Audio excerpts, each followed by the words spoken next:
पिछले 3 दिनों से आप म्लेच्छराज श्रृंखला के चलचित्रों को देख रहे हैं और मुझे आप सबों की प्रतिक्रिया के बाद यह अनुभव हो रहा है कि किन लोगों के पास हम ये सब बता रहे हैं। आधे से अधिक लोग डरपोक हैं, कह रहे हैं रात को नींद नहीं आ रही, कह रहे हैं इंटरनेट नहीं चल रहा। ये सब होते रहेंगे। जिस प्रकार की मानसिकता जिस व्यक्ति की होती है उसी प्रकार का अनुभव उसकी चित्तवृत्ति को प्रभावित करता है। जिस प्रकार की भावना, जिस प्रकार की तपश्चर्या, जिस प्रकार का सदाचरण आपके जीवन में होगा उसी प्रकार के अनुभव भी आपको प्राप्त होंगे। लेकिन एक बात है कि चलचित्रों को देखने वाले 80% लोगों ने नकारात्मकता का प्रत्यक्ष अनुभव किया है। एक कोई सज्जन कह रहे थे कि मैं बड़े हॉरर पॉडकास्ट इत्यादि देखता हूँ, मैं हॉरर मूवीज देखता हूँ जिसमें बड़े खतरनाक बैकग्राउंड म्यूजिक और ये एडिटिंग वगैरह होती है, लेकिन वैसे नकारात्मकता का अनुभव नहीं हुआ उनमें जैसी नकारात्मकता का अनुभव हमको इस श्रृंखला में हो रहा है। कुछ लोग ये कह रहे हैं कि तुम कहाँ वेद पुराण शास्त्रों को छोड़ के ये बाइबल इत्यादि के चक्कर में पड़े हो। देखो भाई, मैं बाइबल की जेनेसिस को प्रमाणित करने के लिए चलचित्र नहीं बना रहा हूँ। दूसरी बात यह है, मैंने बाइबल के जॉन का संदर्भ केवल ईसा को कोट करने के लिए दिया था। अब ईसा की कोई बात है, पैगंबर की कोई बात है, तो उसके लिए बाइबल और कुरान को कोट करना पड़ेगा ना, रेफरेंस देना पड़ेगा ना वहाँ से कि उसने क्या कहा था। और कुछ लोग तो इतने होशियार हैं कि कह दिया कि ईसा नाम का कोई व्यक्ति नहीं हुआ था। ये भी एक अतिवादिता है इतिहासकारों की, जिसमें सीधे सीधे कह देते हैं कि ईसा नाम का कोई व्यक्ति ही नहीं हुआ था। ये तो कॉन्टेस्टिन ने ईसा के मरने के 300 साल के बाद एक फर्जी काल्पनिक चरित्र गढ़ दिया। देखो, ईसा के नाम पर बहुत कुछ काल्पनिक चल रहा है, लेकिन ईसा नाम का एक वास्तविक व्यक्तित्व भी म्लेच्छों के यहाँ विद्यमान था। ये एक ऐतिहासिक सत्य है जिसको झुठलाया नहीं जा सकता है। बुक ऑफ इनोक में और बुक ऑफ तोरा में, जिसके अंतर्गत 24 प्रकार की पुस्तकें भी सम्मिलित हो जाती हैं, यही सब पश्चिमाम न्याय के अंतर्गत आने वाले बहुत से भूत, प्रेत, बेताल इत्यादि की सिद्धि का और उनके स्वरूप का, उनकी उपासना पद्धति का वर्णन मिलता है। अब अगर हमको उनके बारे में बताना होगा तो हम कहाँ से वेद पुराण शास्त्र से बताएंगे। यही कामाख्या क्षेत्र में कितने साबर मंत्र सिद्ध किए जाते हैं। लोना चमारिन इत्यादि के विषय में आप जानते ही होंगे, नाम सुने ही होंगे कभी इन शक्तियों का। तो हम कहाँ से, अब किस पुराण, किस स्मृति में इनका नाम दिखाएं आपको। तो इसीलिए ये समझना चाहिए कि जिस प्रकार के शब्द का हम प्रयोग कर रहे हैं, जिस प्रकार के तत्व का हम वर्णन कर रहे हैं, उस प्रकार के तत्वों का जिस सभ्यता में, जिस भाषा में, जिस प्रकार के लोगों के बीच में व्यवहार होता आया है, वहीं से उसका संदर्भ और वहीं से उसका प्रमाण दिया जाता है। तुमको क्या लगता है, बिना पैशाचिक शक्ति के ही 5-5 अरब म्लेच्छ पूरे विश्व में घूम रहे हैं, 6 अरब म्लेच्छ घूम रहे हैं और तुम्हारे अंतस चेतना पर इतना प्रभाव डाल चुके हैं कि फुल पैंट शर्ट पहन के खड़े खड़े मूत रहे हो और स्त्रियां जो है शादी से पहले गर्भपात कराए घूम रही हैं बिना पैशाचिक शक्ति के। तुमको लग रहा है अब इससे ज्यादा क्या प्रमाण दे तुमको कि गली गली में रील बनाकर लड़कियां जो है सो नाच रही हैं और व्यभिचार फैला रही हैं। इतनी अंदर की मानसिकता तक प्रभाव पड़ जा रहा है। क्यों पड़ रहा है? बिना किसी पैशाचिक शक्ति के। तो जिस पैशाचिक शक्ति के माध्यम से ऐसा हो रहा है उसका जहां जहां संदर्भ जिस प्रकार से प्राप्त होगा, चाहे अधीत परंपरा से, चाहे अनुभूत परंपरा से, हम उसका वर्णन करेंगे। अगर तुमको इसमें प्रमाण नहीं मानना है तो अपनी कंबल तानो और सो जाओ। तुम्हारे लिए हम थोड़े बना रहे हैं ये सब बातें। कुछ लोग यह भी कह रहे थे कि तुम ये क्या हॉलीवुड की कहानी लेकर बैठ गए हो। देखो भाई, हॉलीवुड की कहानी से प्रेरित होकर मैं म्लेच्छराज श्रृंखला को नहीं बना रहा हूँ। म्लेच्छराज से प्रभावित होकर हॉलीवुड की फिल्में बनती हैं। दोनों बातों को समझो। और कुछ लोग यह भी कह रहे थे कि पैरगमम नाम का एक वास्तविक शहर तो ग्रीस में है और हमने बताया कि पैरगमम कोई वास्तविक स्थान अलग से नहीं है। तो फिर दोनों बातों की संगति कैसे भिड़ेगी? बात ऐसी है कि देवराज इंद्र की नगरी का नाम अमरावती है। देवराज इंद्र के नगरी के नाम से मिलता जुलता एक नगर भारत के तेलंगाना में भी है। तो अमरावती शब्द आ जाने मात्र से हम ये नहीं कह सकते कि देवराज इंद्र तेलंगाना में रह रहे हैं। तो पैरगमम नाम का एक वास्तविक शहर भी है ग्रीस में, लेकिन ये वो पैरगमम नहीं है जहाँ की मैं बात कह रहा हूँ। इसकी एक उपाधि है, जो म्लेच्छराज है उसके तख्त की, उसके सिंहासन की उपाधि है, उसके हेडक्वार्टर की उपाधि है पैरगमम। अब कुछ लोग ये कह रहे हैं कि प्रमाण दो, अपनी बात का प्रमाण दो। तो क्या करें, हम म्लेच्छराज की गर्दन पकड़ के लावें और सेल्फी खींच कर डाल दें रे तुम लोग के चक्कर में हम, तब प्रमाण जानोगे। यहाँ जो रिपोर्टर अभी एनडीटीवी का मरा, कोई चंद्राकर करके था जिसको मार दिया गया, एक पंचायत स्तर के घोटाले को उजागर करने के कारण उसको मृत्यु का सामना करना पड़ा। वहाँ तो सबूत मिटाए और छिपाए जा रहे हैं। तुमको चाहिए कि नहीं, निग्रहाचार्य जब यूट्यूब पर वीडियो डालें तो म्लेच्छराज का फोटो और उसके साथ सेल्फी खींच कर डाल दें, तब लोगों को पता चलेगा कि हाँ सही बात है। क्या ऐसी नालायक की बुद्धि है। और सुनो, ये कोई हम पैसा कमाने के लिए और सेंसेशन क्रिएट करने के लिए नहीं बना रहे हैं। कोई भी अगर तुम मुझे कंटेंट क्रिएटर ही मानकर चलते हो, उसी रूप में देखना चाहते हो, तो कोई भी कंटेंट क्रिएटर अपने वीडियो को डालने के बाद तुरंत यह नहीं कहता है कि इसको पहले डाउनलोड करके रीअपलोड करो, कोई नहीं कहता है। जबकि आप दूसरे के कंटेंट को अगर रीअपलोड करेंगे तो कॉपीराइट भी लगाते हैं लोग, चैनल उड़ाते हैं। तो तुमको अभी समझ में नहीं आ रहा है कि मैं ये काम क्यों कर रहा हूँ।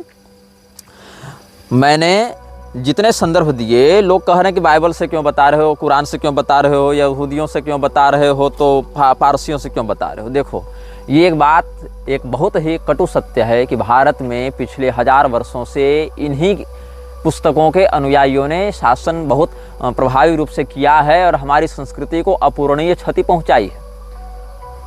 तुम उनकी सत्ता और उनकी शक्ति की अपेक्षा आंख मूंद कर नहीं रख सकते हो कि हम आंख बंद कर दिए तो ये सब समस्याएं टल जाएंगी। बिना किसी विशेष शक्ति के सहयोग के, बिना किसी बड़ी ताकत के सहयोग के, क्या लगता है तुमको कि 1000 साल ये लोग शासन कर जाएंगे? इतने गहराई से न्यायपालिका में, अर्थव्यवस्था में, व्यापार में, संस्कृति में, शिक्षा में घुसपैठ कर लेंगे।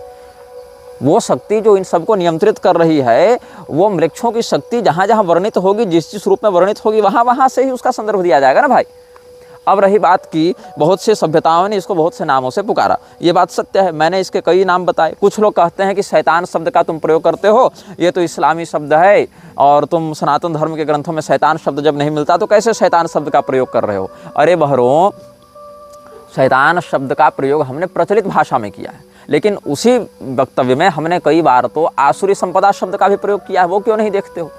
लोग समझ जाएं। अब फिर लोग पूछेंगे महाराज जी आसुरी संपदा क्या होती है? तो अलग अलग स्तर के व्यक्ति अलग अलग प्रश्न करेंगे। अगर हम कह दें शैतान तो 2 प्रकार की प्रतिक्रिया आएंगी। एक व्यक्ति समझ जाएगा मैं क्या कहना चाह रहा हूँ, दूसरा व्यक्ति कहेगा कि शैतान शब्द तो संस्कृत का नहीं है, तुम कैसे बोल रहे हो। अब अगर मैं कह दूँ आसुरी संपदा तो भी 2 प्रकार के लोग आ जाएंगे। एक जो इसका अर्थ समझ लेंगे वो, और दूसरे वो व्यक्ति जो कहेंगे महाराज जी आसुरी संपदा का क्या अर्थ होता है। तो इसीलिए एक एक व्यक्ति की निजी मानसिक स्थिति और स्तर के आधार पर हम वक्तव्य नहीं दे रहे हैं। हमको जो कहना है वो हम कहेंगे, और जो कह रहे हैं बिल्कुल अनुभव अध्ययन के साथ कह रहे हैं। ये नहीं कि कोई काल्पनिक फैंटेसी और कोई ये पॉडकास्ट देखकर और किसी वेब सीरीज की नकल करके कह रहे हैं, ऐसा नहीं है। अभी हमारे कक्ष में अगर हम वीडियो दिखा दें तो सैकड़ों ग्रंथ पढ़े हुए हैं, सैकड़ों पुस्तकें, सैकड़ों देशी विदेशी लेखकों की सारी बातें पढ़ी हुई हैं, कहाँ पर क्या है। और उनमें से बहुत कुछ बातें तो काल्पनिक हैं, बिल्कुल हैं, लेकिन बहुत कुछ बातें सत्य भी हैं।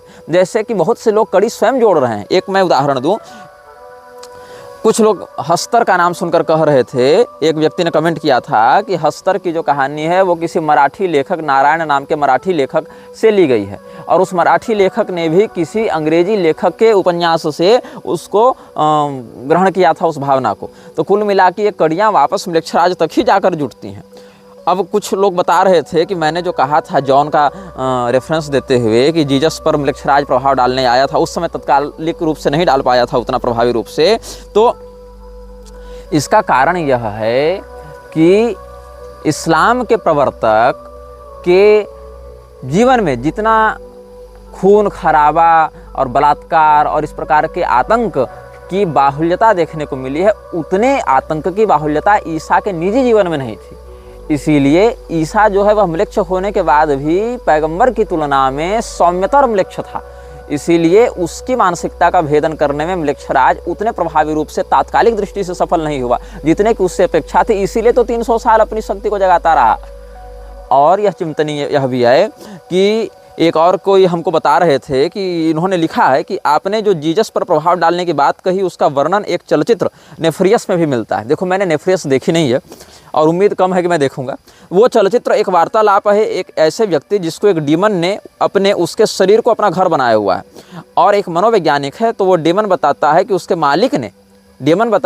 मालिक ने जीसस को एक ऑफर दिया था, अपने प्रभाव में लाने का प्रयास किया था, पर जीसस ने मना कर दिया था। देखो, मैंने ये फिल्म नहीं देखी है इसलिए मुझे नहीं पता इसमें क्या कहानी है, लेकिन बहुत सी बातें दर्शक पाठक हमारे जो हैं वो स्वयं भी गूगल पर सर्च करके जान सकते हैं कि मेरे द्वारा कहे गए शब्दों का क्या संकेत है, बताए गए स्थानों का, दिखाए गए चित्रों का, उन विजुअल्स का क्या संकेत है। तो आप लोग स्वयं भी अपने जीवन में थोड़ा शोध कर सकते हैं।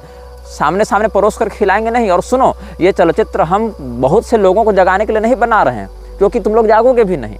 जगाया उसको जाता है जो सोया हुआ हो, मुर्दों को नहीं जगाया जाता, मुर्दों को दफनाया जाता है। और मुर्दे के ऊपर जैसे 1 मन मिट्टी वैसे 1.25 मन मिट्टी, उसको ज़्यादा फर्क नहीं पड़ता है। इसीलिए तुम्हारे लिए नहीं, केवल उन अनुयायियों के लिए, उन सहृदय लोगों के लिए हम ये चलचित्र बना रहे हैं जो कुछ वास्तव में जानना चाहते हैं, सतर्क होना चाहते हैं, उनके लिए। अब म्लेच्छराज ने बहुत सी सभ्यताओं से लड़ाई की है, बहुत सी सभ्यताओं से इसने युद्ध किया है। इसकी युद्ध नीति पर भी हम बाद में आएंगे, लेकिन अभी तुम्हारी मानसिक स्थिति उन विषयों को समझने लायक नहीं है। इसीलिए पहले आज हम सनातनी धर्म ग्रंथों से ही संदर्भ देकर तुमको समझाने का प्रयास करेंगे, ताकि तुमको पता चले कि मैं कितनी गंभीरता से क्या कहना चाहता हूँ।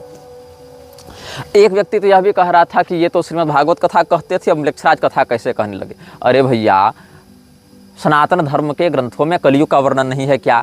कलयुग के शासकों का वर्णन नहीं है क्या? कलयुग के लक्षणों का वर्णन नहीं है क्या? कलयुग के माध्यम से हमारे जीवन में जो दुष्प्रभाव पड़ता है इसका वर्णन नहीं है क्या? तो क्या उससे हम कलयुग का महिमा मंडन कर रहे हैं, अधर्म को प्रोत्साहित कर रहे हैं, कि उससे बचाने के लिए तुमको सतर्क कर रहे हैं, उसके विषय में जो षड्यंत्र है उसको पर्दाफाश करके, उसका उद्भेदन करके तुमको बचाने का प्रयास कर रहे हैं? तो म्लेच्छराज अलग अलग सभ्यताओं से टकराया और अलग अलग सभ्यताओं को जब उसने अपने वश में करना प्रारंभ किया, वहाँ अलग अलग भाषाओं को बोलने वाले लोग रहते थे, उसने उसके लिए अलग अलग शब्दों का प्रयोग किया। तो कहीं पारसी सभ्यता ने कुछ कहा, कहीं यहूदियों ने कुछ कहा, कहीं मुसलमानों ने कुछ कहा, कहीं ईसाइयों ने कुछ कहा, कहीं बौद्धों ने कुछ कहा। तो अलग अलग सभ्यता के भाषाई लोगों ने अलग अलग नामों से उसको पुकारा है। और एक बात जान लो, म्लेच्छराज एक पद है, म्लेच्छराज कोई वैयक्तिक संज्ञा नहीं है। वो तो हमने आपको कह दिया म्लेच्छराज, लेकिन म्लेच्छराज एक वैयक्तिक संज्ञा नहीं है, म्लेच्छराज एक पद है। और अभी जो म्लेच्छराज है उसका नाम हम बता चुके हैं आपको, आर्द्र म्लेच्छ। और इसके शरीर में एक शक्ति रहती है जिसको कहते हैं अनाम म्लेच्छ। अब अनाम म्लेच्छ और आर्द्र म्लेच्छ के विषय में यदि आपको थोड़ा सा भी संज्ञान हो तो एक बार गूगल भी सर्च कर सकते हैं, क्योंकि मुझे इसका बोध नहीं था पहले, लेकिन बहुत से हमारे दर्शकों पाठकों ने भी यह बताया तो कि इसके विषय में और भी कुछ संदर्भ मिलते हैं। मैंने तो जो बताया वो अपने अध्ययन और साधना से बताया, लेकिन बहुत से लोगों ने इसके विषय में कुछ बातें और भी अनुभव की हैं। ANAMMLECH या इसी प्रकार की कोई स्पेलिंग आप टाइप करेंगे, अनाम ANAM और म्लेच्छ। इसमें म्लेच्छ जो है वो हमारा वाला म्लेच्छ नहीं है, मेलेच्छ, मेलेच्छ शब्द जैसा है, MELECH इस प्रकार से। तो ANAMMELECH इस प्रकार से अनाम म्लेच्छ का आजकल लोग कुछ संकेतात्मक वर्णन कर रहे हैं। तो आर्द्र म्लेच्छ और अनाम म्लेच्छ जो हैं वो एक ही शरीर में रहने वाली दो एंटिटीज हैं, इनमें अन्योन्याश्रय संबंध है। जैसे आज व्याकरण पर कुछ चिंतन बन रहा था हम लोगों का, तो आदिरंत्येन सहेता और हरंत्यम पर कुछ चिंतन हुआ। तो आदिरंत्येन सहेता को में इत सिद्ध करने के लिए हलंत्यम चाहिए, और हलंत्यम को सिद्ध करने हेतु हल प्रत्याहार की सिद्धि आदिरंत्येन सहेता से करनी पड़ेगी। तो वैसे ही अन्योन्याश्रय संबंध है आर्द्र म्लेच्छ और अनाम म्लेच्छ के मध्य। अनाम म्लेच्छ को आर्द्र म्लेच्छ का शरीर चाहिए अपने क्रियाकलापों को प्रभावी करने के लिए, और आर्द्र म्लेच्छ को अनाम म्लेच्छ की शक्तियाँ चाहिए संसार में अपने प्रभुत्व को स्थापित बनाए रखने के लिए।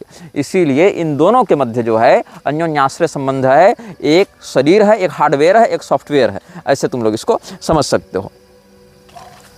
तो जो पिशाच हैं वो मरुस्थल निवासी होते हैं। यहाँ पर कहते हैं मनुस्मृति की टीका में, पिशाचास्तेभ्योपकृष्टा असुचि मरुदेश निवासिनः। आज हमने पूरा अध्ययन करके बहुत से प्रमाणों को यहाँ पर एकत्र करके रखा है, जिसको हम आप सबों के समक्ष व्यक्त करेंगे। तो यहाँ पर कहते हैं कि पिशाचास्तेभ्योपकृष्टा असुचि मरुदेश निवासिनः। पिशाच कौन है? देवताओं से, राक्षसों से, गुह्यकों से कुछ नीचे श्रेणी के हैं और मरु देश में निवास करते हैं। ऐसे प्रजाति विशेष पिशाच कहलाते हैं। और ये सब जो अब्राह्मिक मत हैं वो भी पैशाच धर्म के ही अंतर्गत आते हैं, पैशाच मत के ही अंतर्गत आते हैं। यहाँ धर्म का अर्थ सदाचरण नहीं है, धर्म का अर्थ है धारणीय लक्षण। उनको हमने यहाँ पर धर्म शब्द से कहा है, क्योंकि धर्म एक व्यापक शब्द है। अब कुछ लोग यहाँ पर अलग अलग बातें कहने लगे हैं, ज्ञान देने आ जाते हैं। देखो, ज्ञान देने मत आओ हमारे वीडियो में, ज्ञान लेना है तो आओ, नहीं तो निकलते बनो। क्योंकि जिस विषय पर तुम हमको सलाह और उपदेश देने आए हो ना, तुम्हारी अपेक्षा अधिक गंभीर चिंतन हम कर चुके हैं और अधिक निकटता से उस तत्व को जान चुके हैं। शुक्राचार्य के विषय में लोग कहते हैं कि ये तो शुक्राचार्य के चेले हैं, शुक्राचार्य ही म्लेच्छराज है। आता जाता तुमको कुछ नहीं है, आरोप पहले अपने ही देवताओं पर लगा दो कि शुक्राचार्य म्लेच्छराज है। देखो, भगवान शुक्राचार्य भृगुवंशी महर्षि हैं, बहुत श्रेष्ठ आचरणवान हैं, नीतिज्ञ हैं, मंत्र विशारद हैं और राक्षसों के गुरु भले हैं। लेकिन शुक्राचार्य जी ने कभी भी राक्षसों को ये नहीं कहा कि तुम यज्ञ का विध्वंस करो, तुम गौओं को जाके मारो, तुम वर्णाश्रम का विरोध कर दो, ये नहीं कहा। शुक्राचार्य जी का काम बस इतना है कि जब देवता राक्षसों पर आक्रमण करें तो मंत्र शक्ति से राक्षसों की रक्षा करें, जब देवताओं का पक्ष कमजोर पड़े तो राक्षसों को नीति सिखाकर, योजना बताकर देवताओं पर विजय प्राप्त करने के लिए प्रेरित करें, अथवा किसी मंत्र की दीक्षा इत्यादि देकर विशेष शक्ति साधना यज्ञ इत्यादि के माध्यम से उनको उत्कृष्ट बना दे। इतना ही उनका काम है। लेकिन शुक्राचार्य जी ने कभी भी राक्षसों की उन्नति के लिए उनको ये नहीं कहा कि तुम वर्णाश्रम का विरोध करो, तुम गौवों को मारो, तुम स्त्रियों से बलात्कार करो, ये ऐसा शुक्राचार्य जी ने नहीं कहा। अपितु राजा बलि के प्रकरण में आप देखें तो शुक्राचार्य जी ने तो स्वयं राजा बलि के माध्यम से कितने दिव्य यज्ञों को करवाया है, दान धर्म इत्यादि करवाया है। और शास्त्रों में तो यह भी वर्णन आता है कि एक ही गुरु तत्व दैत्यों के लिए और देवताओं के लिए दो अलग अलग स्वरूप धारण करके प्रवर्तित होता है। वह गुरु तत्व अंगिरा के माध्यम से बृहस्पति के रूप में प्रकट होता है दिव्य संपदा के पोषण के लिए, और वही गुरु तत्व भृगु के माध्यम से उशना अर्थात शुक्राचार्य के रूप में प्रकट होता है दैत्यों के उत्कृष्टता के लिए। तो ये बात है। शुक्राचार्य जी की जो आँख फूट गई थी, राजा बलि जब वामन भगवान को 3 पग भूमि का दान कर रहे थे, तो शुक्राचार्य जी के नेत्र जो वहाँ पर विदीर्ण हुए हैं, वो एक आंख का आश्रय लेकर लोग इल्यूमिनाती को घुसा रहा, ऐसी बात नहीं है। शुक्राचार्य जी की वो नेत्र भगवान की कृपा से फिर ठीक भी हो गए थे, ऐसा नृसिंह पुराण में वर्णन है। तो शुक्राचार्य जी को म्लेच्छराज मत बताओ, तुम कुछ जानते नहीं हो इस विषय में। अब कि आप शुक्र नीति पढ़ेंगे, शुक्र नीति सार पढ़ेंगे, तो वहीं से आपको हम बता देते हैं शुक्राचार्य जी का क्या मत है म्लेच्छों के विषय में। त्यक्तस्वधर्माचरणा निर्घृणा परपीड़का चंडाश्च हिंसका नित्यम म्लेच्छास्ते विवेकिनः। जो अपने आचरण को, अपने स्वधर्म मतलब अपने जातिगत, कुलगत, वर्णगत धर्म का परित्याग करके निर्दयतापूर्वक दूसरे व्यक्ति को पीड़ा देते हैं, जो अत्यंत प्रचंड स्वभाव वाले हैं, हिंसक हैं और जो सदैव दूसरे को कष्ट देते रहते हैं, ऐसे अविवेकी व्यक्ति को म्लेच्छ कहते हैं। अर्थात शुक्राचार्य जी की दृष्टि में म्लेच्छ कोई बहुत सम्माननीय और श्रेष्ठ तत्व नहीं है, अविवेकी लोगों को ही शुक्राचार्य जी ने म्लेच्छ माना है। और जैसा कि हमने आपको बताया था कि अनाम वृक्ष की ज्योति, वृक्षराज की ज्योति अपने हृदय में स्थापित करने के साथ ही उसकी चाकरी शुरू होती है। तो अब भारत में भी एक संस्था कार्य कर रही है जो शरीर के अंदर एक दिव्य ज्योति की स्थापना करवा रही है। उस संस्था का नाम जानते हैं? प्रजापिता ब्रह्मा कुमारी। कभी सर्च करना, या बहुत से लोगों के वीडियो भी हैं उसके छल से जो बच बच के भाग के बाहर निकले ना उसके चंगुल से। प्रजापिता ब्रह्मा कुमारी वाले क्या कर रहे हैं? हृदय में ज्योति की स्थापना करवा रहे हैं। किसकी ज्योति है जरा पता करना वो। अब आगे तुम लोग को भी होमवर्क देंगे, सब हम ही बताएंगे तो सबूत मांगने जाओगे, और सबूत देने के लिए तुम लोग हो कौन जो हम तुमको सबूत देने जाएं? तुम पर हमारा एहसान है कि कृपा करके इतना बता दे रहे हैं, ताकि कुछ लोग, अगर 1 लाख व्यक्ति भी वीडियो देख रहे हैं, उसमें एक व्यक्ति भी अगर सतर्क होता है, सुधरता है, तो हमारे बल को बढ़ाएगा। बस हमारा यही लोभ है, हमारा यही स्वार्थ है। अब आगे हम दक्ष प्रजापति के विषय पर भी चिंतन कर देते हैं कि बकरे का माथा देखकर लोग दक्ष प्रजापति ही लूसीफर है, दक्ष प्रजापति ही बेफोमेट है, ये सब कहने लग जाते हैं। ऐसी बात नहीं है। दक्ष प्रजापति देवराज इंद्र, अग्निदेव इत्यादि से भी श्रेष्ठ स्तर के प्रजापति हैं, वो देवता हैं। जहाँ अग्नि का ब्रह्म रूप में वर्णन है, वहाँ के अतिरिक्त हम कह रहे हैं जो वसुमंडल में अग्नि हैं, आदित्य मंडल में इंद्र हैं, वहाँ से आदित्य मंडल वसुमंडल के देवताओं से उत्कृष्ट स्थान दक्ष प्रजापति का है। और दक्ष प्रजापति भगवान महादेव के बड़े सुंदर भक्त रहे हैं एक समय में। वो तो भगवती के रोष के कारण, भगवती के निर्माल्य के तिरस्कार के कारण उनको शिवद्रोह वाली मति आ गई, इसीलिए भगवान महादेव ने थोड़ा उनको अनुशासित कर दिया, बस इतनी सी बात है। और बकरे का माथा उनके माथे में लगा दिया, लेकिन वह बकरे का माथा भी पुनः ठीक हो गया था जब प्रचेता के पुत्रों के रूप में दक्ष प्रजापति ने अपना पुनर्जन्म लिया है। और दक्ष प्रजापति स्मृतिकार भी हैं, दक्ष स्मृति है उनकी। स्मृतिकार मतलब भारतीय जो मानवीय सभ्यता है, वृक्षों पर तो हम विवेक का विश्वास नहीं कर सकते, लेकिन जो भारत भूमि की पवित्र भारतीय प्रजा है, जो हमारे सनातन धर्मावलंबी हैं, उन लोगों के लिए धर्म का क्या अनुशासन है, इसको व्यक्त करते हुए जो स्मृतियों की बात आती है सनातन धर्म में, उन स्मृतियों में से एक स्मृति भगवान दक्ष की भी है। इसलिए दक्ष प्रजापति म्लेच्छराज नहीं है, इल्यूमिनाती नहीं है। ये सब जो दिव्य शक्तियाँ हैं, इनको तुम केवल आजकल के पॉडकास्ट वाले कॉन्स्पिरेसी थ्योरिस्ट के साथ जोड़कर भ्रमित मत हो जाओ। कुछ लोग यह भी कह रहे थे कि असूर्या जो है, असूर्या नाम तेलो काम धेन तमसावृता, ये भी एक अच्छा लिंक वो जोड़ रहे थे। खैर, अब कुछ लोग कह रहे हैं कि किलवी से ही म्लेच्छराज है कि आप देखो शक्तिमान उठा कर ले आए। मतलब ऐसे ऐसे लोग प्रश्न कर रहे हैं। देखो, सभी प्रश्नों का उत्तर समयानुसार मिलेगा। तुम्हारे कहने मात्र से हम जो 100 श्रृंखला तक जा सकता है जो विषय, हम तुम्हारे कहने से कमेंट टाइप करके सबको नहीं बताते रहेंगे ना। देखो, संस्कृत में जो है किलविश शब्द पाप का पर्यायवाची है। जैसे पाप है, अघ है, वैसे ही दुष्कृत है, वैसे ही कलमश, किल्विश और कश्मल, ये सब शब्द जो हैं वो पाप के पर्याय हैं।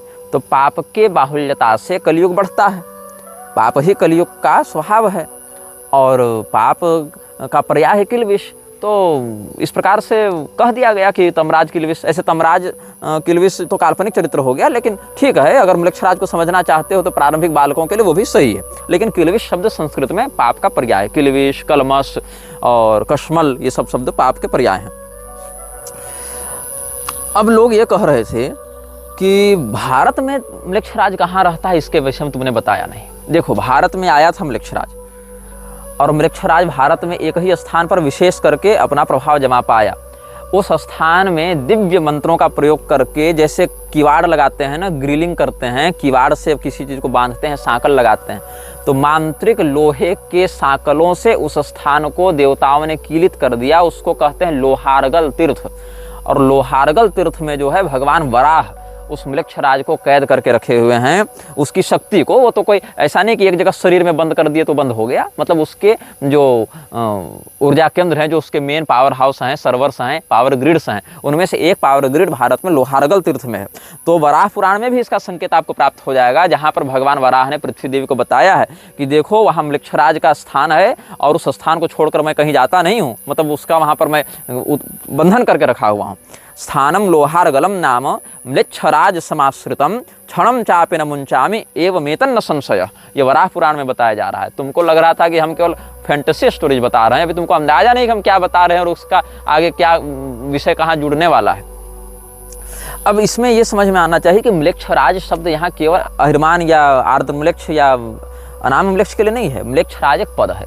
किसी समय इस पद पर कालेवन भी बैठा, किसी समय इस पद पर जो लोहिताक्ष है वह भी बैठा। मतलब ये गद्दी है, ये एक थ्रोन है, और जो भी उतने स्तर का पापी होता है, उतने स्तर का प्रभुत्वशाली होता है, वो कभी न कभी इस म्लेच्छराज की गद्दी पर बैठता है और उसकी शक्तियों का आस्वादन करता है। तो हम आपको अब यहाँ से कुछ सनातनी संदर्भ देते जाएंगे, जिसको बहुत ध्यान से आप सुनिएगा। अभी तो म्लेच्छराज का दामाद भारत का राजा बनने वाला है, अभी तुरंत नहीं बनेगा, लेकिन भारत के एक राजा से म्लेच्छराज अपनी बिटिया ब्याहने वाला है, और सारे कुछ हम प्रमाण के साथ तुमको बताएंगे। सबसे पहले हम तुमको बताएंगे युग पुराण से। युग पुराण गर्ग मुनि का लिखा हुआ एक बहुत प्राचीन ग्रंथ है। अच्छा, उससे पहले बताता हूँ भगवान श्री रामचंद्र जी के समय म्लेच्छराज था कि नहीं। भगवान श्री रामचंद्र जी के समय भी एक म्लेच्छराज था, जिसने राजा दशरथ पर आक्रमण किया था, लेकिन राजा दशरथ ने उसको पराजित करके भगा दिया था। बाद में म्लेच्छराज वापस आया नहीं, और म्लेच्छराज जब वापस आया तब कौन सा समय चल रहा था? भगवान श्री रामचंद्र जी वनवास में थे, और उन्हीं के भाई भरतलाल जो हैं वो भगवान के आगमन की प्रतीक्षा में थे। भगवान की चरण पादुकाएं अयोध्या जी की गद्दी पर प्रतिष्ठित थीं। तो म्लेच्छराज ने सोचा कि अभी तो राजा दशरथ परलोक जा चुके, और राम जी जंगल में हैं, लक्ष्मण जी जंगल में हैं, भरत जी जो हैं वो मतलब तपस्या में हैं, भगवान के विरह में आतुर हैं, शत्रुघ्न जी अकेले कितना संभालेंगे, अभी सही समय है आक्रमण करने का। तो सुनो, भुषुंडी रामायण के दक्षिण खंड में इसका वर्णन मिलेगा। अध्याय नहीं बताऊंगा, तुम खुद खोजना, सब कुछ थाली में परोस कर तुम्हारे मुंह में खिलाऊंगा नहीं, कुछ स्वयं अध्ययन करो, और नहीं करना है तो मेरी बात का विश्वास करो कम से कम, नहीं तो फिर यही तुम लोग आलसी और प्रमादी हो जाते हो, अविश्वासी हो जाते हो। तो वहाँ पर क्या हुआ कि जब म्लेच्छराज ने आक्रमण किया तो नेपाल की ओर से अयोध्या घुसा, नज़दीक पड़ गया उसको, तो नेपाल की ओर से अयोध्या घुसा और आक्रमण किया और भयंकर आतंक मचाया। तो सब लोग जाकर भरतलाल जी से प्रार्थना किए कि देखिए आप बचाइए। बोले देखो हम राजा हैं नहीं, राजा राम जी हैं, राजा रामचंद्र जी जंगल में हैं, तो उनके प्रतिनिधि के रूप में उनकी चरण पादुकाएं ही अयोध्या का शासन कर रही हैं, तो भगवान ही सबको देख रहे हैं, सब कुछ देख रहे हैं, वही बचाएंगे। तो सभी लोगों ने मिलकर 5-7 श्लोकों में भगवान की चरण पादुका से निवेदन किया है। वो सारे श्लोक भी मैं जानता हूँ, लेकिन अभी बताऊंगा नहीं, विषय लंबा हो जाएगा। और भगवान की चरण पादुकाओं से जब स्तुति की है तो आकाश में बहुत जोर से गर्जना हुई, और बहुत मतलब दिव्य दिव्य और प्रकाशित अस्त्र शस्त्र ऊपर से गिरने लगे, और म्लेच्छराज की सेना पर गिरने लगे, और वहाँ राम नामांकित बाण गिरने लगे, और पूरे म्लेच्छों की सेना तबाह हो गई। थोड़े बहुत श्लोक बता देता हूँ, नहीं तो लोग कहेंगे कि बिल्कुल ही सीधा सीधा पार कर गए। थोड़े बहुत श्लोक बता देता हूँ। तो वो सब जब रोने लगे कि कहाँ से ये आकाश में बारिश हो रही है, तो महोल्कानां ज्वलन्तीनां विनिपातात् समं ततः ज्वलन्ति ध्वजवस्त्राणि दृश्यन्ते रथमूर्धसु धावतां गर्जमानानां गजानां सर्ववृष्टिषु हयानां हरेशमाणानां शरणं नाशकंचन। वृक्षों के हाथी घोड़े सब के ऊपर जब बारिश होने लगी बाणों की, तो ये कहाँ से आ गया, जैसे आग की बारिश हो रही हो। तो ये सब वृक्ष आतंकित हो गए, हाहाकार करके भागने लगे। तो केचिदास्कस्मिक वृष्टिमायुधानां समं ततः समालोक्य सुवित्रेषु हताः स्मृतिवादिनः, हाय हम मारे गए, हम मारे गए, ऐसा कहते हुए मृक्षराज के सारे सेनापति और सारे सैनिक मर गए। कुछ भाग गए और कुछ तो भगवान श्री रामचंद्र जी के नाम को लेते हुए और दुहाई लगाते हुए, राम जी की दुहाई लेते हुए भाग गए और कहा कि नहीं नहीं, हम अयोध्या पर आक्रमण नहीं करेंगे। तब सबों ने सोचा कि भाई कहाँ से ये बाण वृष्टि हुई। तब कहा गया राम जी की चरण पादुका केवल 100 पीस में म्यूजियम में थोड़े रखी हुई है, वो मतलब राम जी स्वयं बैठकर शासन कर रहे हैं, तो इसीलिए अब हम कभी अयोध्या पर आक्रमण नहीं करेंगे, ऐसा वो मृक्ष राज के सैनिक कहते हुए भाग गए हैं। तो सुन लो, 3-4 श्लोक उदाहरण के लिए दे देता हूँ।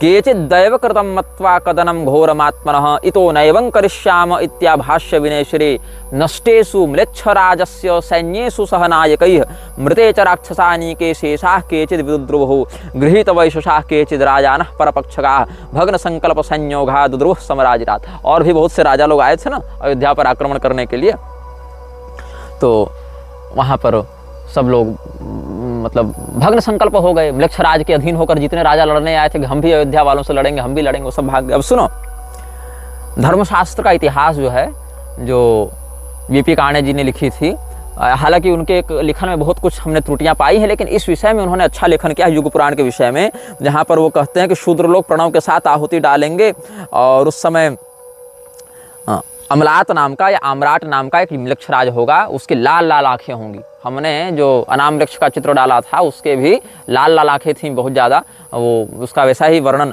प्राप्त भी होता है और अनुभव में भी देखा जाता है। तो ये इन्होंने युग पुराण के विषय में भी लिखा है, वहाँ से भी हम आपको संदर्भ देंगे। और एक संदर्भ हम आपको देंगे, यदि आपको पता होगा, पंडित गोपीनाथ कविराज के विषय में, बहुत अच्छे साधक, बहुत अच्छे विद्वान, बहुत परंपरागत सम्मानित अध्येता रहे हैं सनातन धर्म में, और बहुत पुराने भी नहीं हैं, 2 पीढ़ी पहले के हुए हैं हमारी पीढ़ी से देखें तो पंडित गोपीनाथ कविराज जी जो हैं, महामहोपाध्याय भी उनके नाम के आगे लगता था, बड़े प्रसिद्ध विद्वान रहे। उन्होंने तांत्रिक साहित्य नाम का एक संकलन ग्रंथ लिखा था, जिसमें तंत्र ग्रंथों का परिचय लिखा था। उसमें उत्पत्ति तंत्र के अंतर्गत उन्होंने मृक्षराज का वर्णन किया है, संकेतात्मक किया है कि मृक्षराज का काल कैसा है, क्या है, इस प्रकार से उन्होंने वर्णन किया है।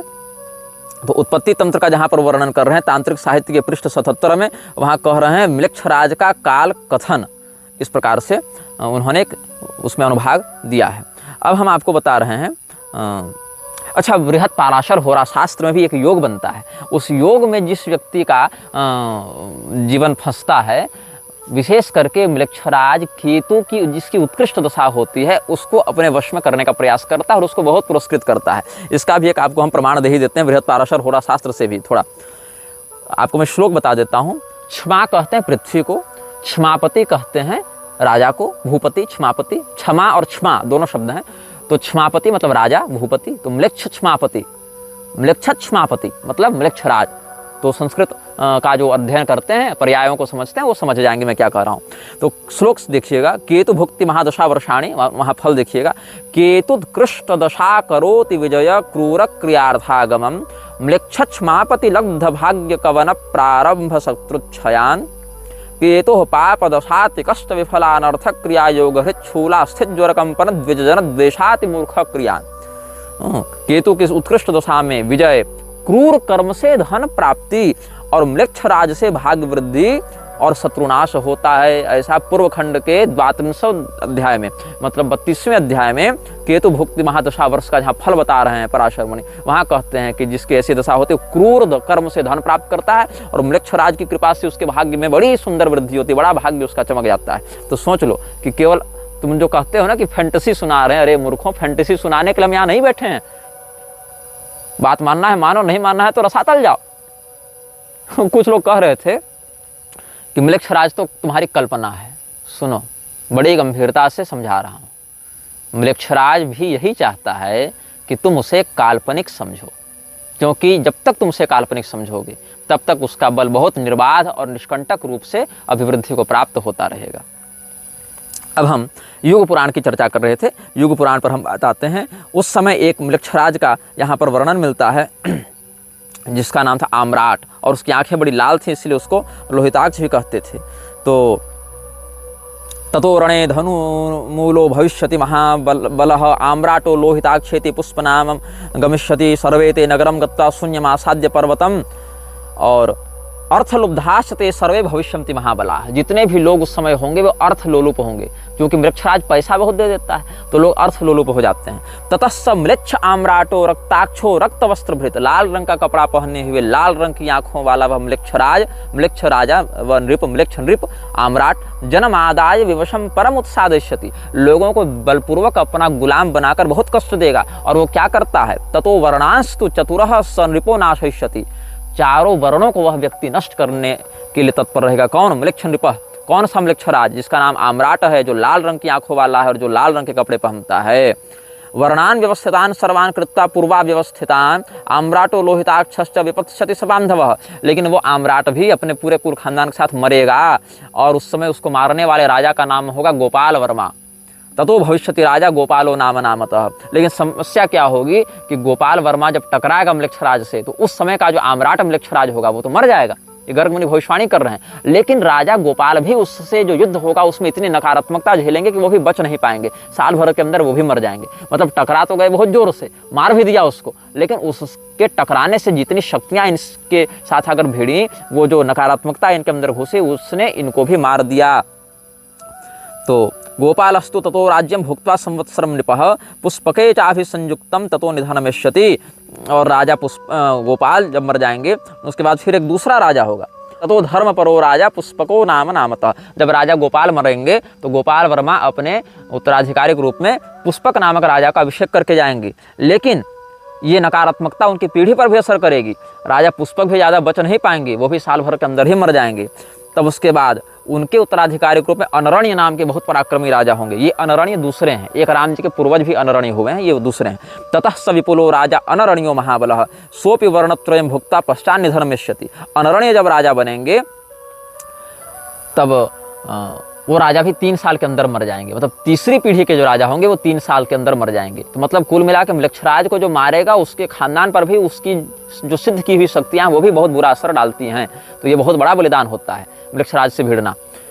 यहाँ तक कि म्लेच्छराज को सीधे सीधे कलयुग का बल प्राप्त होता है ना, इसलिए भगवान कृष्ण ने भी जब कालयवन से युद्ध किया है, ऐसे सीधे तो युद्ध नहीं किया है, तो भगवान भी कहते हैं कि म्लेच्छराज भयत्रस्तो गतो द्वारवतीम पुनः। आपको ये देवी भागवत के 4 स्कंद के 25वें अध्याय में वर्णन मिलेगा, जहाँ भगवान कृष्ण भगवान महादेव जी से संवाद कर रहे हैं। वहाँ पर कहते हैं कि म्लेच्छराज के भय से हम भी द्वारका भाग गए थे। ऐसे भगवान की ये विनम्रता है शिव जी के सामने। ऐसे भगवान के सामने म्लेच्छराज क्या करेगा जी? भगवान तो अखिल कोटि ब्रह्मांड नियामक हैं, अनंत कोटि ब्रह्मांड नियामक हैं। म्लेच्छराज जैसे छोटी मोटी शक्तियां भगवान के सामने कुछ नहीं है, लेकिन फिर भी उसका प्रभाव कितना है ये दिखाने के लिए भगवान ये लीला करते हैं कि देखो कालयवन का जब आक्रमण हुआ, जरासंध से 17 बार लड़ गए, लेकिन म्लेच्छराज कालयवन जब आया था तो भगवान भी द्वारका चले गए। लोगों को उसकी नकारात्मकता से प्रभावित नहीं होने दिए, क्योंकि म्लेच्छराज बाहर से कम लड़ता है, मानसिकता से ज्यादा लड़ता है। वो आंतरिक चेतना को वशीभूत कर लेता है। दुर्योधन को कैसे वशीभूत कर लिया? सोचो कि अपने बाप दादा के सामने अपनी सगी भाभी को, मतलब घर की कुलवधू को जो नंगे करने के लिए तैयार हो जाए, उसकी मानसिकता पर कितना गलत असर होगा, आसुरी संपदा का कितना बड़ा नियंत्रण होगा, सोच लो। तो इसलिए भगवान ने कालयवन के सामने अपनी प्रजा को आने ही नहीं दिया, उसको उधर ही उधर निपटा दिया। और म्लेच्छराज भयत्रस्तो गतो द्वारवतीम पुनः, भगवान ऐसा कहते हैं। ऐसे भगवान भयत्रस्त क्या होंगे? वो तो भगवान परब्रह्म हैं, वो तो सबको बनाने मिटाने वाली इच्छा मात्र से विलास करने वाले परमात्मा है, लेकिन एक लोक मर्यादा को दिखाने के लिए भगवान ने ऐसा वचन कहा है। तो गोपाल वर्मा के माध्यम से आम्राट लोहिताक्ष लाल आंखों वाले आम्राट म्लेच्छराज का विनाश किया जाएगा। वो गोपाल मर जाएंगे, उनके बाद पुष्पक आएगा, वो भी 1 साल में मर जाएगा, फिर अनरण्य आएंगे, वो भी 1 साल में मर जाएंगे। इसके बाद ब्राह्मण जो हैं वो राजा की गद्दी को अपने अधीन ले लेंगे। बोले कि ये राजा तो क्षत्रिय तो सह नहीं पा रहे, इसके तेज को ब्राह्मण अपने तपोबल से कुछ शासन करें। तो विकुयशा नाम का एक ब्राह्मण जो है वो बड़ा प्रसिद्ध था। तो ततो विकुयशा कश्चित ब्राह्मणों लोक विश्रुतः तस्यापि 3 वर्षाणि राज्यम हृष्टम भविष्यति। वो 3 वर्ष तक राज्य करेंगे वो ब्राह्मण, विकुयशा नाम के ब्राह्मण, और उनके राज्य में फिर जाकर ये नकारात्मकता समाप्त होगी, तब पूरी प्रजा को फिर से हर्ष होगा। ये वृद्ध गर्ग मुनि ने, जो ज्योतिष के बड़े आचार्य हुए हैं, गर्गाचार्य जी, जो कालयवन के भी पिता रह चुके हैं, और जो मुचकुंद को कहे थे तुमको भगवान का दर्शन होगा, इनको पता था ना कि मृक्षराज के आगे कौन कौन से क्या होने वाले हैं। तो ये जो मुचकुंद राजा के गुरु तुल्य थे और काल यवन के पिता थे, ऐसे गर्ग मुनि ने जो युग पुराण लिखी है उसमें इस घटना का उन्होंने वर्णन किया है। ये सब सनातनी शास्त्रों से हम बता रहे हैं, कोई बाइबल और जेनेसिस और हदीसों से नहीं बता रहे हैं। इसलिए जो कहता हूँ उसको कई बार श्रद्धापूर्वक सुनना सीखो। केवल निजी द्वेष में कि निग्रहाचार्य का विरोध करना है, इसके चक्कर में जो वास्तविक सत्य है, जो वास्तविक संकट है सनातन के ऊपर, उसकी उपेक्षा मत करो, क्योंकि हम नहीं बताएंगे तो बताने वाले बचे नहीं हैं अधिक लोग। अब देखो हम तुमको और भी कुछ प्रमाण देते हैं। अच्छा, एक प्रश्न बड़ा सुंदर लोगों ने पूछा था, जो युग पुराण के श्लोक से हमको स्मरण आ गया, वो भी हम तुमको बता देते हैं। क्या है वो विषय?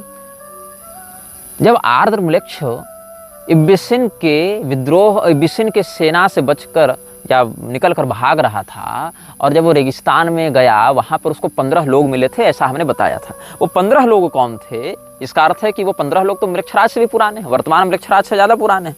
तो लोग पूछते थे वो 15 लोग कौन है। ये 15 लोग कौन है, इसके विषय में पूरी के शंकराचार्य जी ने लिखा है, संकेत में लिखा है, लेकिन उसको डिकोड नहीं किया है। हो सकता है उस दृष्टिकोण से नहीं लिखा हो, लेकिन अर्थ उसका वही है। जब हम युग पुराण का प्रमाण आपको दे रहे थे, इसमें इस प्रसंग के प्रारंभ में एक वचन आया है, अर्थ लुब्धाश्चते सर्वे भविष्यन्ति महाबला, कि मृक्षराज का प्रभाव विशेष करके उन लोगों पर पड़ता है जो अर्थ के लोभी हैं, पैसे पर जिनकी नज़र रहती है। और दूसरी बात यह है कि जो हमने आपको बृहत पाराशर होरा शास्त्र वचन दिया, वहाँ भी वर्णन है, म्लेच्छमापति लब्ध भाग्य कवन प्रारंभ शत्रुक्षयान। मृक्षराज की कृपा से उस व्यक्ति को बहुत पैसा मिलता है और उसको क्रूर क्रियार्थागमम, क्रूर क्रिया से पैसा बहुत मिलता है। तो जो व्यक्ति अर्थ लोलुप है, पैसे के प्रति लोभी है, उसको मृक्षराज बहुत जल्दी अपना गुलाम बना लेता है, उसकी उस कमजोरी को पकड़ के। तो ये 15 जो लोग उसको मिले थे, वे कलयुग के अलग अलग सत्ताओं के 15 प्रतिनिधि हैं। ये 15 कौन हैं, ये भी अब मैं आपको बता देता हूँ। इसमें कहते हैं, पूरी शंकराचार्य जी ने एक ग्रंथ लिखा था, रथारूढ़ श्री जगन्नाथादि के दर्शन तथा स्पर्शादि की अधिकार मीमांसा। करपात्री स्वामी जी ने भी इस विषय में बहुत कुछ लिखा है। तो श्रीमद् भागवत महापुराण के 11वें स्कंध के 23वें अध्याय से बता रहे हैं भगवान श्री कृष्ण उद्धव जी को। वहीं से आप देखिए, स्तेयम हिंसा नृतम दंभः कामः क्रोधः स्मयो मदः भेदो वैरमविश्वासः संस्पर्धा व्यसनानि च एते पंचदशानर्था ह्यर्थमूला मता नृणाम तस्मादनर्थमर्थाख्यम श्रेयोर्थी दूरतस्तजेत। 15 में से एक क्या है? चोरी का अधिष्ठाता है, आपके मन में चोरी करने का भाव डालेगा। दूसरा वह शक्ति है, दूसरी शक्ति जो आपके मन में हिंसा करने की प्रेरणा देगी। तीसरी शक्ति आपके मन में झूठ बोलने की प्रेरणा देती है। चौथी शक्ति आपके मन में दंभ का विस्तार करती है। पांचवी शक्ति आपके मन में काम की वासना को बहुत बढ़ा देती है। छठी शक्ति आपके मन में क्रोध को बहुत बढ़ा देती है। सातवीं शक्ति आपके मन में गर्व को बहुत बढ़ा देती है। आठवीं शक्ति आपके मन में मद, एकदम मतलब क्या, मतवालापन, अपने आगे किसी को नहीं समझना, उसको बढ़ा देती है। उसके बाद भेद मतलब फूट डालने वाला एक तत्व है। उसके बाद वैर करवाने वाला एक तत्व है। दूसरे सहजन के प्रति, शास्त्रों के प्रति, देवताओं के प्रति, धर्म के प्रति अविश्वास बढ़ाने वाला एक तत्व है। दूसरे की उन्नति से संतुष्ट और प्रसन्न होने की अपेक्षा स्पर्धा रखने में जो दुर्भाव है, उसकी उत्प्रेरिका एक शक्ति है। स्त्रियों के प्रति अनावश्यक जो एडिक्शन होता है, स्त्रियों के प्रति जो आकर्षण हो जाता है, वो भी व्यभिचारगत दृष्टि से, वो लंपटता बढ़ाने वाली जो है वो 13वीं शक्ति है। जुआ, सट्टेबाजी, ये सब करवाने वाली 14वीं शक्ति है। और शराब, मदिरा, ड्रग इत्यादि की प्रति प्रेरित करने वाली 15वीं शक्ति है। ये भागवत महापुराण में 15 प्रकार के अनर्थ बताए गए हैं, जिनसे कलयुग बहुत अधिक बढ़ता है। और ये 15 अनर्थ रहते कहाँ हैं? तो एते पंचदशानर्था ह्यर्थ मूला मता नृणाम। ये 15 जो अनर्थ हैं वो अर्थ में वास करते हैं, इसलिए अर्थ में 15 प्रकार के अनर्थ बताए गए हैं। यही 15 प्रकार के अनर्थ की जो शक्तियाँ हैं, वही साकार विग्रह धारण करके आर्द्रम्लेच्छ को बचाती हैं और उसको अपना नायक बनाकर आगे अपने कार्य को बढ़ाती हैं। और इनसे होता क्या है, ये भी आगे के श्लोकों में देख लो। भिद्यम ते भ्रातरो दाराः पितरः सुहृदस्तथा एका स्निग्धाः काकिणिना सद्यः सर्वैरयः कृताः अर्थे नाल्पीयसा ह्येते संरब्धा दीप्तमन्यवः तजन्त्यासु स्पृधो घ्नन्ति सहसोत्सृज्य सौहृदम्। इन 15 में से अगर कम मात्रा में भी ये सब प्राप्त हो जाएं आपको, तो आपके भाई से आपका झगड़ा करा देंगे, आपकी पत्नी, आपके माता पिता, आपके सुहृद, ये सब के साथ आपका वैर करवा देंगे। और आप तुरंत अपने समस्त सदाचार, भाईचारा और उदारता, सहनशीलता सबको छोड़कर एकदम पिशाच के समान क्रूर हो जाएंगे। क्रूर कर्म से आप धन प्राप्त करने के लिए, प्रतिष्ठा प्राप्त करने के लिए किसी भी नीचता तक चले जाएंगे। यही जो 15 अनर्थ शक्तियां हैं वही कली पुरुष की शक्तियां हैं, और कली पुरुष की ये 15 शक्तियां ही आर्द्रमलेक्ष को बचाती हैं और उसको इतना श्रेष्ठ मतलब पिशाचों की दृष्टि में श्रेष्ठ नायक के रूप में स्थापित करती हैं। और उन्हीं 15 शक्तियों के अंश से निकला हुआ जो अनाममलेक्ष है वही उसके अंदर घुसकर उसके हार्डवेयर का, उसके शरीर का प्रयोग करके अपना सारा काम करवाता है। ऐसा नहीं है कि ये मलेक्षराज भारत पर आक्रमण नहीं किया है। ये मलेक्षराज ने जिस समय चाणक्य ने महापद्मनंद का तख्ता पलट करवाया था उस समय भी इसने भारत पर आक्रमण किया था, और भारत पर आक्रमण करने के लिए इसने 5 राजाओं का आश्रय लिया था। अब ये जो महापद्मनंद है वो था कौन?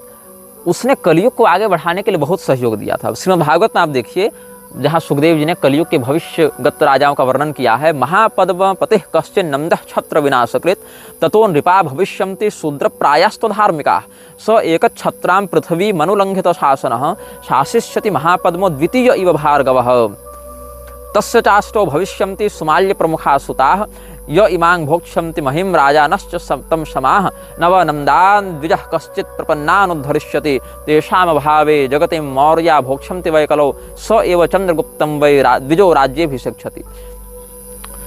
जो धर्मनिष्ठ क्षत्रियों का शासन होगा, उन क्षत्रियों के शासन को नष्ट करते हुए शूद्रा के गर्भ से उत्पन्न अधार्मिक चित्तवृत्ति वाला एक राजा होगा जिसको महापद्मनंद कहेंगे। उसके 8 सुमाल्य इत्यादि 8 पुत्र होंगे। 100 वर्षों तक राज्य करेंगे उस समय, और फिर जब सभी लोग हाहाकार मचाने लगेंगे तब कोई ब्राह्मण होगा जो उस नंद के साम्राज्य को पलटकर चंद्रगुप्त को राजा बनाएगा। अब ये ब्राह्मण कौन है? इसके विषय में वायु पुराण में, ब्रह्मांड पुराण में वर्णन है कि इस ब्राह्मण का नाम होगा कौटिल्य।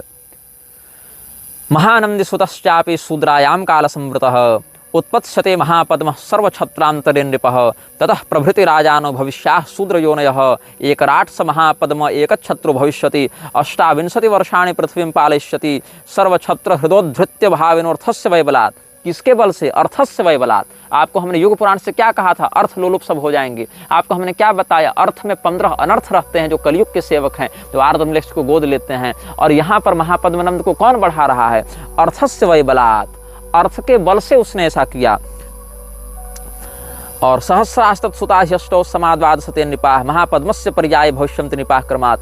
तो कौटिल्य फिर उनसे भिड़ेंगे और उद्धरिष्यति तान् सर्वान् कौटिल्यो वैद्यरष्टिभिः भुक्ता महिं वर्षशतं नवेन्दुः स भविष्यति चंद्रगुप्तं नृपं राज्ये कौटिल्य स्थापयिष्यति 24 समा राजा चंद्रगुप्त भविष्यति। फिर 24 साल तक चंद्रगुप्त का राज्य होगा। फिर बिंदुसार का राज्य, जिसको भद्रसार के रूप में भी यहाँ कहा गया है, उसका 25 वर्ष तक राज्य रहेगा और 26 वर्ष तक अशोक का राज्य रहेगा। 24 समा राजा चंद्रगुप्तं नृपं राज्ये कौटिल्य स्थापयिष्यति 24 समा राजा चंद्रगुप्तो भविष्यति भविता भद्रसारस्तु 25 समा नृपः 26 समा राजा अशोको भविता नृषु। ये सब बात है। तो भारत में मलेक्षराज को लेकर बहुत कुछ संकेत मिलता है। राज तरंगिणी देखो, वहाँ भी मिलेगा, बहुत कुछ स्थानों पर मिलेगा। तो ये जो मलेक्षराज है वो चंद्रगुप्त के समय आक्रमण करना चाहता था। क्यों करना चाहता था? क्योंकि चाणक्य ने अर्थ के बल से जो अनर्थ का विस्तार कर रहा था, मलेक्षराज का जो एजेंट था महापद्मनंद यहाँ पर, उस मलेक्षराज के अभियान को चंद्रगुप्त के माध्यम से चाणक्य ने रोक दिया। और चाणक्य ने जब तख्ता पलट कर दिया, सत्ता परिवर्तन कर दिया, तो मलेक्षराज का तो काम अटक गया। तो जो महापद्मनंद था उसके पुत्र ने मलेक्षराज से संपर्क किया और वहां से उसको कहा कि महाराज अब आप आके यहाँ पर हमारी रक्षा कीजिए। तो महाकवि विशाख दत्त ने मुद्रा राक्षस नाटकम में इसका संकेत किया है। यदि आपको थोड़ा सा साहित्य से रुचि होती तो आप इस विषय को जानते। उपलब्धवानस्मि प्रणिधिभ्यो यथा तस्य म्लेच्छराज बलस्य मध्यात् प्रधानतमाः पंचराजानः परया सुहृत्या राक्षस मनुवर्तन्ते। कि मैं यहाँ पर आकर बता रहा हूँ, हे आचार्य चाणक्य, क्या कि मलेक्षराज की सेना में 5 राजा प्रधानता से उसके काम को देख रहे हैं बड़े सुहृद बनकर। उसमें कौन कौन हैं? कौलूतश्चित्रवर्मा मलय नरपतिः सिंहनादो नृसिंहः काश्मीरः पुष्कराक्षः छतरिपु महिमा सैन्धवः सिन्धुशेणः मेघाक्षः पंचमोऽस्मिन् पृथुतुरगबलः पारसीकाधिराजो नामान्येषां लिखामि ध्रुवमहमधुना चित्रगुप्तः प्रमार्ष्टु। कौलूत देश के राजा चित्रवर्मा मलय के राजा जो सिंह के समान गर्जना करते हैं वह नृसिंह वर्मा, कश्मीर का राजा पुष्कराक्ष जिसने अपने पराक्रम से अपने शत्रुओं की महिमा को नष्ट कर दिया है, सिंधु का राजा सिंधुसेन, और पांचवा जिसके घोड़ों की सेना बड़ी तगड़ी ईरानी घोड़े जिसके पास हैं, ऐसा पारस देश का राजा, फारस का राजा मेघ नाम का, मेघाक्ष या मेघाक्ष कहते हैं उसको। इन पांचों का नाम हम अपनी सूची में लिखते हैं ताकि चित्रगुप्त इनके नाम को देखकर ये समझ जाए कि पहले यही पांचों को निपटाना है, इन्हीं का नाम मिटाना है इस इतिहास से। ये चाणक्य के समक्ष जाकर सूचना दी है, शिष्यवत जो गुप्तचर हैं उनके, उन्होंने। तो म्लेच्छराज उस समय आ रहा था, लेकिन भगवत कृपा से चाणक्य ने अपनी नीति कुशलता और तपोबल से म्लेच्छराज को भारत में आने नहीं दिया। तब पुनः म्लेच्छराज ने विक्रमादित्य के समय आक्रमण किया है, और विक्रमादित्य के जन्म से ठीक कुछ समय के पहले ही या उस समय जब वो बच्चे थे तो कालकाचार्य जो हैं वो म्लेच्छराज को लेकर आए थे, और फिर विक्रमादित्य ने वेताल सिद्धि इत्यादि के आश्रय से फिर बहुत दिव्य महाविद्या साधना इत्यादि भी करके, और शिवांश थे भी, शिवमुख गुह्यक के अवतार थे भी वो, तो इसीलिए अपने दिव्य पराक्रम से महाराज विक्रमादित्य ने म्लेच्छराज को पराजित किया, और वो एक प्रकार से उसका वध ही कर दिया था म्लेच्छराज का। लेकिन चूंकि हमने बताया वो कई बार अपने शरीर को बदलता है और पुनः जीवित होता है, वो असेंबलिंग फिर से करता है, तो वो बच गया। और वो म्लेच्छराज अब भविष्य में आगे कहाँ पर आएगा, किसके साथ क्या करेगा, इसके विषय में हम आपको आगे बताएंगे। अभी आपको ज़्यादा बता देंगे तो आप फिर उन विषयों को भूलने लगिएगा जो हमने कहा है। इसीलिए हम कहते हैं इन चलचित्रों को ध्यान से देखिएगा, ये मजाक नहीं है, सत्य घटनाओं पर आधारित बिल्कुल प्रामाणिक बात है। आप हमारी कई बातों को क्रॉस वेरीफाई करने के लिए गूगल में सर्च कर सकते हैं, किसी ने लिखा होगा तो कुछ मिल ही जाएगा आपको, लेकिन अगर नहीं मिलेगा तो हम आपको प्रमाण देने के लिए बाध्य नहीं हैं, क्योंकि जिस विषय को 10-10 साल पढ़ के, जप के, चिंतन करके हमने समझा है, सीखा है, जाना है, उसको एक कमेंट बॉक्स में हम आपको प्रमाणित नहीं कर सकते हैं, क्योंकि आप उस स्तर पर अभी नहीं पहुंचे। इसीलिए या तो विश्वास करें या तो चैनल से बाहर चले जाएं। यह वीडियो जल्द ही हटा दिया जा सकता है। कृपया थर्ड पार्टी ऐप्स का उपयोग करके डाउनलोड करें। आप इस वीडियो को अपने चैनल पर फिर से अपलोड भी कर सकते हैं।